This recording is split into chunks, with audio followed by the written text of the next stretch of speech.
Amerika nangis, teknologi asli Indonesia ini bisa matikan perusahaan Amerika.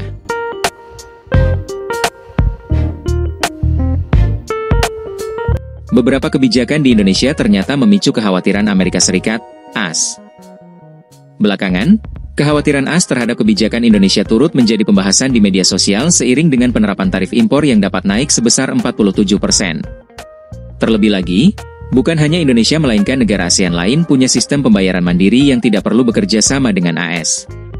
Karena mereka, AS, rugi banyak sejak Indonesia punya GPN dan KRIS. Hampir semua negara ASEAN sekarang punya KRIS versi mereka masing-masing dan kalau jadi, nanti bakal disatuin jadi ASEAN Pay. Kalau udah gitu makin kebakaran jenggot ini Pak Tua, tulis akun Tekstro MSHSJ di media sosial X pada Selasa, 22 April 2025. Pembahasan ini ramai di media sosial yaitu setelah kabar Indonesia dikenakan tarif 47% setelah sebelumnya ada di angka 32%. Seperti diketahui, Presiden AS Donald Trump mengumumkan tarif baru impor negara lain pada 2 April 2025. Sebelum itu, Kantor Perwakilan Dagang Amerika Serikat, United States Trade Representative USTR, telah mengungkap hambatan perdagangan internasional mereka. Hambatan-hambatan itu tertuang dalam National Trade Estimate, NTE, Report on Foreign Trade Barriers 2025 yang terbit pada 31 Maret 2025. Dokumen itu memaparkan bagaimana kebijakan-kebijakan Indonesia seperti Gerbang Pembayaran Nasional, GPN, KRIS, dan sertifikasi halal telah menghambat perdagangan AS. Apa alasan AS khawatir pada sertifikasi halal? Dilansir dari NTE 2025, AS keberatan dengan kebijakan halal yang membuat barang impor dari negaranya harus melalui pintu Majelis Ulama Indonesia, MUI, untuk menguji kehalalannya. Di Indonesia sendiri, kebijakan halal diperlukan untuk membantu konsumen yang mayoritas adalah umat Islam. Karena Indonesia terus mengembangkan peraturan untuk menerapkan undang-undang ini, para pemangku kepentingan AS khawatir bahwa Indonesia telah menyelesaikan banyak peraturan tersebut sebelum memberitahukan rancangan peraturan tersebut kepada Organisasi Perdagangan Dunia, WTO, dan mempertimbangkan masukan dari para pemangku kepentingan, bunyi keterangan tersebut. Sebagaimana yang dipersyaratkan dalam perjanjian WTO tentang hambatan teknis perdagangan dan sebagaimana yang direkomendasikan oleh Komite WTO tentang hambatan teknis perdagangan, Komite TBT WTO, lanjutnya. Pihak AS menganggap bahwa kebijakan halal di Indonesia tidak transparan dan memberatkan eksportir, termasuk negara adidaya tersebut. Selain itu, untuk memperoleh sertifikat halal dan memenuhi syarat tingkat kandungan dalam negeri, TKDN, di Indonesia juga dianggap sulit oleh mereka.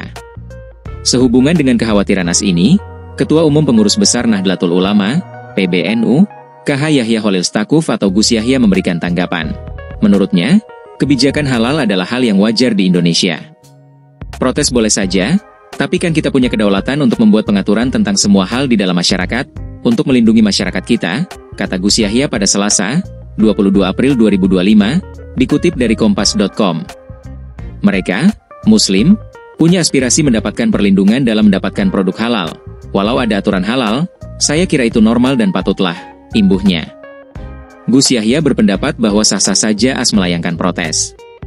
Namun, Indonesia juga kepentingan melindungi masyarakat dan tidak melarang terjadinya perdagangan antara dua negara. Saya kira gimana lagi, kita punya kepentingan untuk melindungi masyarakat kita. Tapi mereka tidak dilarang untuk jual barang di sini juga toh, ungkap Gus Yahya. Kenapa kebijakan sistem keuangan di Indonesia dinilai hambat AS?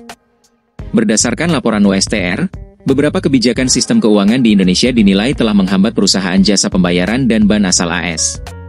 Berdasarkan Peraturan Bank Indonesia Nomor 19, 10 PAD 2017, pemerintah menetapkan perusahaan asing yang ingin mengelola pembayaran dalam negeri di Indonesia tidak bisa berdiri sendiri. Mereka harus membentuk perjanjian kemitraan dengan perusahaan dalam negeri yang mendapat lisensi BI untuk proses transaksi melalui GPN. Pada bulan Mei 2023, BI mengamanatkan agar kartu kredit pemerintah diproses melalui GPN dan mewajibkan penggunaan serta penerbitan kartu kredit pemerintah daerah.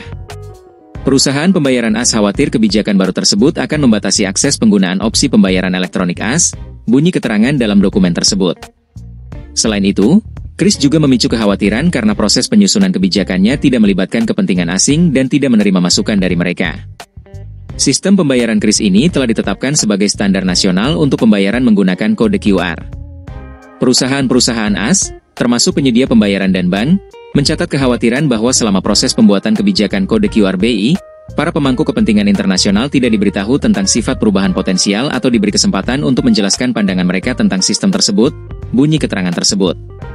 Termasuk bagaimana sistem tersebut dapat dirancang untuk berinteraksi paling lancar dengan sistem pembayaran yang ada, tambah mereka.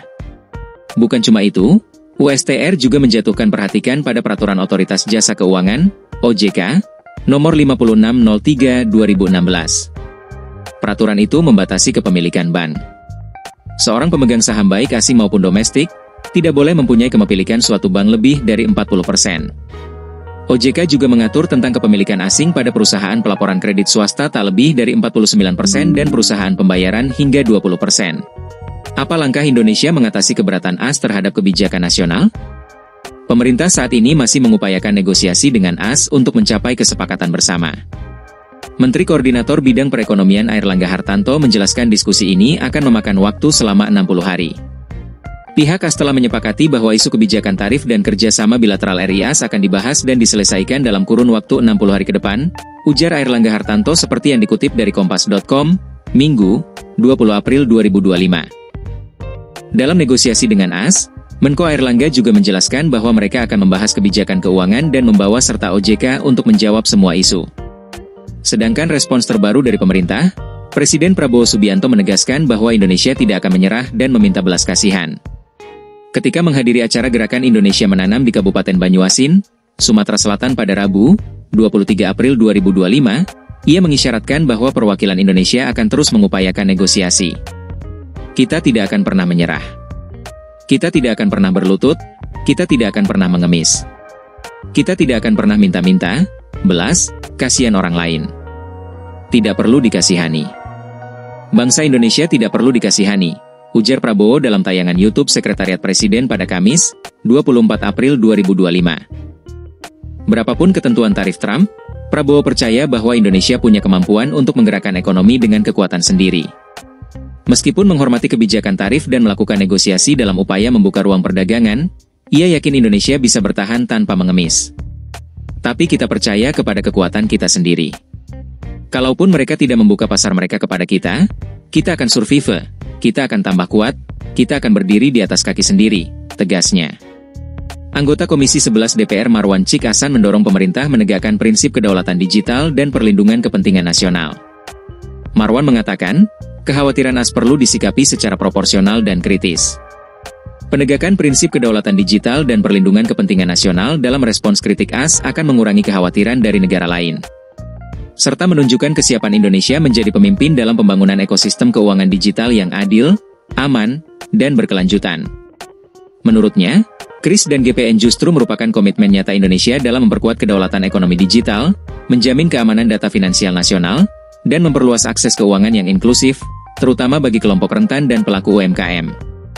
Jadi agak aneh saja kalau kita sampai tunduk sama Amerika. Siapa mereka? Semoga pemerintah bisa menolak semua permintaan Amerika yang merugikan kita tersebut. Bayangkan jika KRIS tidak ada lagi, maka pembayaran akan semakin ribet lewat debit atau kartu kredit. Deh jauh-jauh. Jadi bagaimana menurut pendapat Anda?